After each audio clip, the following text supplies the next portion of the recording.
કસાઈ અને અનાજનો વેપારી.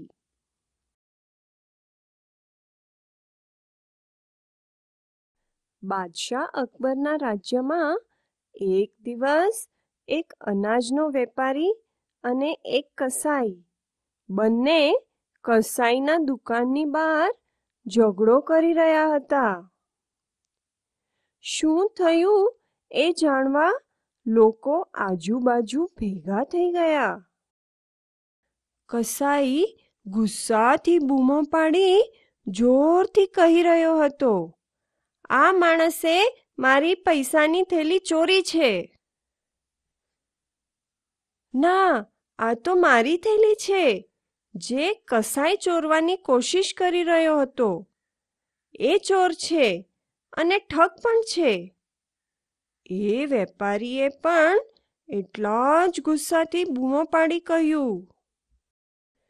છેવટે એ ભીડમાંથી એક માણસે કહ્યું, દલીલ ન કરો, બિરબલને નિશ્ચય કરવા દો કે કોણ સાચું છે.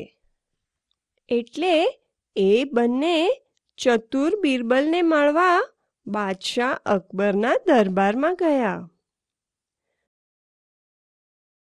દરબારમાં કસાઈએ પોતાની કથા ફરીથી સંભળાવી અને કહ્યું, મેં આ વેપારીને છૂટા પૈસા આપવા મારી થેલી બહાર કાઢી, પણ એણે એ મારી પાસેથી ઝૂંટવી લીધી. હું એક ગરીબ માણસ છું અને મારી પાસે આટલા જ પૈસા છે. એ વેપારીએ પણ પોતાની કથા સંભળાવી. સાહેબ, મેં આ કસાઈ પાસેથી માંસ ખરીદ્યું, પણ જેમ હું એને પૈસા ચૂકવવા ગયો, એણે મારી થેલી ઝૂંટવી લીધી. આ થેલી મારી છે. હું સોગંદ ખાઈને કહું છું, હું ચોર નથી, એણે આજીજીપૂર્વક કહ્યું. બિરબલે બંને પક્ષોની વાત ખૂબ જ ધ્યાનથી સાંભળી. આ પેચીદું છે, એણે કહ્યું. શું હું એ થેલીને જોઈ શકું છું?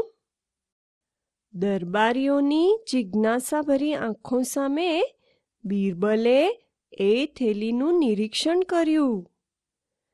એણે ખૂબ જ ધ્યાનથી થેલીના હરેક પાસા અને ટાંકાને જોયા. એણે તેને ઊંધી કરી જોઈ અને એને સૂંઘી.